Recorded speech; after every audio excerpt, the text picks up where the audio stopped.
उत्तराखंड विधानसभा का बजट सत्र चल रहा है और तीसरा दिन है और तीसरे दिन में आर्थिक सर्वेक्षण 2023-24 की रिपोर्ट विधानसभा के पटल पे रखी गई है। इस रिपोर्ट में बहुत सारी ऐसी चीज़ें हैं जो राज्य के विकास को लेकर, अर्थव्यवस्था को लेकर इसमें बताया गया है। खास बात यह है कि इसमें चाहे शिक्षा, स्वास्थ्य हो, इसके अलावा राज्य के परिवहन व्यवस्था हो, किसानों की बात हो, राज्य में प्रति व्यक्ति आय की बात हो, राज्य की अर्थव्यवस्था किस तेज़ी से बढ़ रही है, उसके बारे में बताया गया। अगर सबसे पहले देखें, क्योंकि ये आर्थिक सर्वेक्षण की रिपोर्ट है और राज्य की अर्थव्यवस्था की बात करें तो 2022-23 में जो अनुमानित जो अर्थव्यवस्था थी वो 7.6% वृद्धि आंकी गई थी, जबकि 2023-24 में ये विकास दर 7.5% रहने की संभावना जताई गई है, यानी 0.5% ये फिलहाल कम आंकी गई है। इसके अलावा राज्य में अगर अर्थव्यवस्था की बात करें तो प्रति व्यक्ति आय, क्योंकि प्रति व्यक्ति आय बहुत महत्वपूर्ण होती है, 2022-23 में 2,30,000 के करीब ये थी।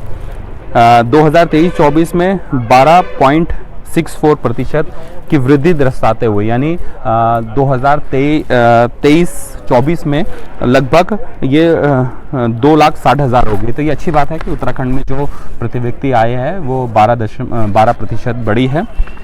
इसके अलावा अगर हम सकल जीडीपी की बात करें, जीडीपी में हरिद्वार की जो जीडीपी है 2021-22 में वो करीबन 6.36 करोड़ रहने की बात की है और रुद्रप्रयाग की सबसे कम रही है इसमें। इसके अलावा राज्य में बहुत सारी ऐसी व्यवस्थाएं हैं जिस पर इस आर्थिक सर्वेक्षण की रिपोर्ट में बताया गया है। रुद्रप्रयाग की सबसे कम बताई गई है। इसके अलावा अगर पहाड़ों की बात करें, क्योंकि राज्य पहाड़ों के विकास के लिए बना था, कि कहा जा रहा था कि उत्तर प्रदेश में पहाड़ों का विकास नहीं हो रहा है, लेकिन ठीक इसके उलट ही हुआ है। राज्य में 2021-22 में अगर देखा जाए तो देहरादून, हरिद्वार, उधमसिंह नगर जो मैदानी जिले हैं, इसमें प्रति व्यक्ति आए 3,62,000, करीबन 2,59,000 और 2,35,000, ये 3 जिलों की बता रहा हूँ। इसके बाद उत्तराखंड राज्य में प्रति व्यक्ति आय जो 2021-22 की वजह से 2,05,000 थी।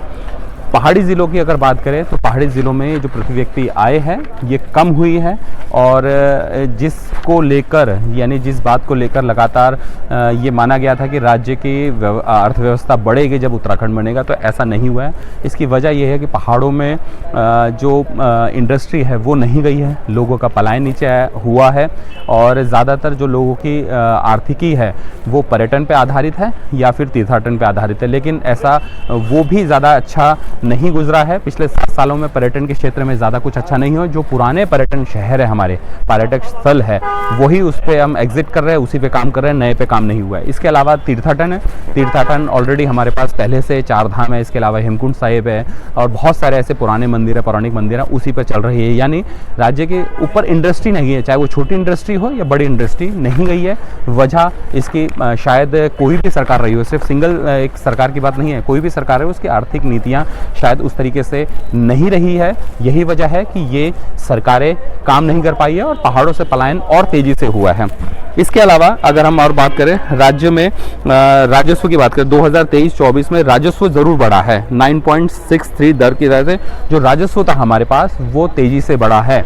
ये अच्छी बात है कि राजस्व बढ़ा है, लेकिन एक खास बात यह है कि जो राजस्व बढ़ा है उसमें हमारे पास व्यापार कर और जो जीएसटी है, जो स्टेट जीएसटी है, सेंट्रल जीएसटी है, जब मिलकर वापस जो राज्य पे आता है उसकी वजह से 60% हम राज्य के कर पर निर्धारित है, यानी जो सबसे ज़्यादा राजस्व हो रहा है वो टैक्सेस से हो रहा है। अगर बात करें तो 2000 जब राज्य बना था, सन 2000-2001 में हमारे पास राजस्व था, यानी उत्तराखंड राज्य के पास था 233 करोड़ था, जो बढ़कर 52% हम राजस्व बढ़े हैं, यानी 52% हमारे पास राजस्व हो गया है। और 2023-24 की बात करें तो 8,400, इसमें सेंटर का भी है, फंडिंग भी है, जो सेंटर स्कीम फंडिंग है उनका भी है, सारे मिलाकर अभी फ़िलहाल हमारे पास 52% हम राज्य में पिछले जो क्योंकि 2024 चल रहा है और लगभग हमारे पास 23 साल पूरे हो चुके हैं, उसमें हम 52% ये हमारे पास टैक्सेस बढ़े हैं। इसके अलावा राज्य में किसानों की बात करें तो 9.52 लाख हमारे पास किसान है। ये आंकड़े तब आए हैं जब जो प्रधानमंत्री किसान सम्मान निधि 6000 और एक 2000 में आती है, उसके हिसाब से 31 दिसंबर 2023 तक हमारे उत्तराखंड में लगभग 9.52 लाख किसान हैं। इसके अलावा फॉरेस्ट एरिया ये महत्वपूर्ण है, क्योंकि उत्तराखंड पूरा राज्य फॉरेस्ट से संबंधित है, सबसे ज़्यादा यहाँ जंगल है। और अगर फॉरेस्ट एरिया कवर की बात करें तो फॉरेस्ट सर्वे ऑफ इंडिया के मुताबिक हमारे पास यानी उत्तराखंड के पास जो फॉरेस्ट एरिया कवर था वो 24,330 वर्ग किलोमीटर था। 2021 में ये 24,305 हुआ, यानी 2% यानी 2 वर्ग किलोमीटर की बात करें तो वृद्धि पाई गई है फॉरेस्ट एरिया कवर में। 2023-2024 में 30 सितंबर 2023 तक अगर हम पूरे ओवरऑल की बताएं बैंकिंग की शाखा, क्योंकि बैंकिंग एक ऐसा सेक्टर होता है जिसमें लोग अपना पैसा जमा करते हैं, लोगों को नौकरियां भी मिलती है इसमें, तो लगभग 30 सितंबर 2023 तक 2507 बैंक की ब्रांचें थी। सबसे इसमें चौंकाने वाली बात यह है कि 46.67 बैंक की शाखाएं ग्रामीण में थी। इसके अलावा अर्ध शहरी में हमारे पास 29.31% जो बैंक की शाखा अर्ध शहरी में है। इसके अलावा जो शहरी क्षेत्रों में माफ़ कीजिएगा ग्रामीण क्षेत्रों में जो अर्ध क्षेत्र है उसमें 24.2 अर्ध शहरी में बैंक की जो शाखाएं थी। इसके अलावा शहरी क्षेत्रों में 29.31% जो परसेंटेज है वो बैंक की शाखा शहरी क्षेत्र में थे। कुल मिलाकर उत्तराखंड में जो बैंक की शाखाएं हैं, चाहे वो कोई भी बैंक है, प्राइवेट सेक्टर है या फिर गवर्नमेंट सेक्टर है, इसके अलावा जो स्टेट के अपने जो सहकारी है फिर कॉर्पोरेटिव बैंक जिसे कहते हैं वो है, तो 46.67% बैंक की शाखाएं उत्तराखंड के ग्रामीण क्षेत्रों में हैं। इसके अलावा बेरोज़गारों की बात करें, क्योंकि लगातार जो भी सरकार आती है वो इस बात का दावा करती है कि रोज़गार देंगे, और रोज़गार ज़्यादातर लोग ये सोचते हैं कि सरकारी क्षेत्र में मिलना चाहिए, अलग अलग क्षेत्र में मिलना चाहिए। उत्तराखंड की खास बात यह है कि उत्तराखंड में ज़्यादातर लोग सेना या फिर सेना से जुड़े अर्धसैनिक बल हो गए या फिर एयरफोर्स हो गई, नेवी हो गई, CISF हो गई, CRPF हो गई, ITBP हो गई, इसके अलावा BSF हो गई। ये क्षेत्र ऐसे है जिसमें उत्तराखंड से लोग बहुत जाते हैं।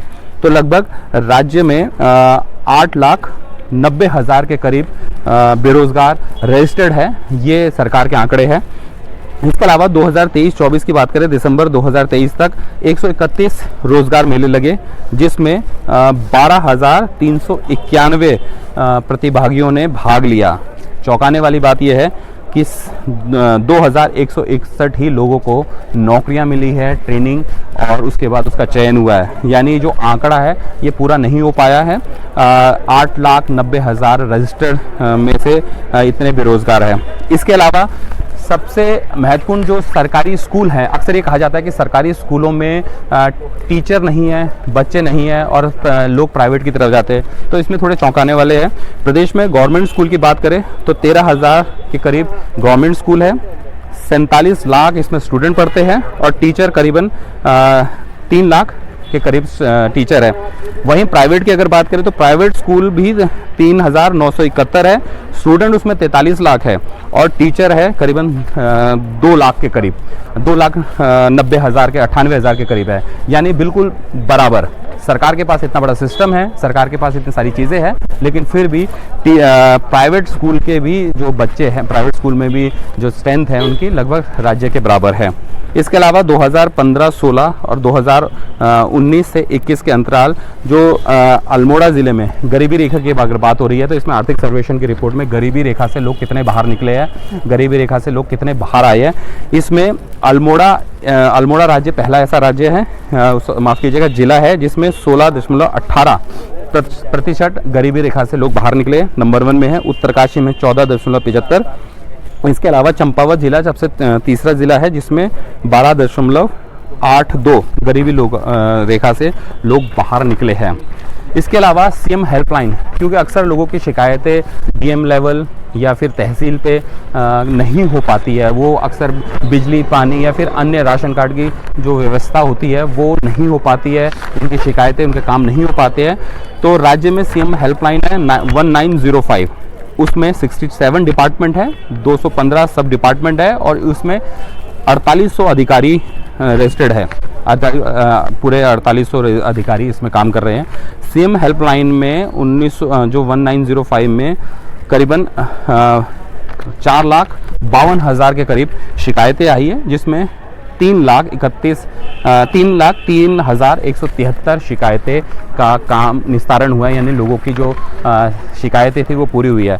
अब इस आंकड़े को अगर सीएम हेल्पलाइन की बात करें, यानी निचले स्तर पर जो जिला स्तर पर, बीडीओ लेवल पर या तहसील स्तर पर जो शिकायतें का निस्तारण हो जाना चाहिए था वो नहीं हो रही है। यही वजह है कि लोग सीएम हेल्पलाइन में अपनी शिकायत कर रहे हैं और वहाँ से उनको, यानी जो ऑर्डर उनको पहले होना चाहिए था वो मुख्यमंत्री कार्यालय से उनकी टीम द्वारा भेजे जा रहे हैं कि आप ये काम करें। तो ऐसे में जो आर्थिक सर्वेक्षण की रिपोर्ट में इसमें बहुत सारी चीज़ें हैं, ये मैंने थोड़ा इसलिए चुनकर पॉइंट्स निकाले हैं और इस रिपोर्ट में बहुत सारी ऐसी चीज़ें हैं। सबसे महत्वपूर्ण ये है कि आर्थिक दर थोड़ी 0.5% कम रहने वाली है। इसके अलावा स्कूलों की बात है, इसके अलावा किसानों की बात है, बहुत सारी ऐसी चीज़ें ये आर्थिक सर्वेक्षण की रिपोर्ट में ये सारी चीज़ें सामने आई है। देहरादून से एनडीटीवी इंडिया के लिए किशोर रावत।